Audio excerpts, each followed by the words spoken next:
Marvin, taga-Aster yan. Aster 24/7, level up yun yung mga laban sa akin. Level up yun.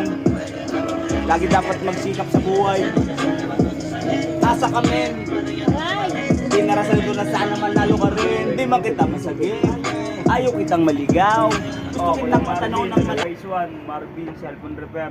Pagawa ako ng cellphone na sa Aster lang. Ito may mga kliyente kami. Yung gagawin na natin ngayon sa pagpapagawa ng cellphone, siyempre, alos siguro, hindi naman po talaga ako negosyante na katulad ng iba. Dati lang akong batang kalsada, batang gala.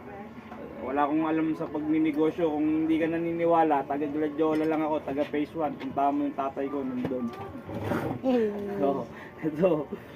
Ngayon, tawag nito, yung mga kung may na-atrasuhan man ako sa inyo sa paggagawa ko ng cellphone, hindi ko naman gusto yon. Hindi ko gustong managasan ng damdamin dito. Ang dami ng araw-araw sinasabi pa ng mga tao dito sa amin.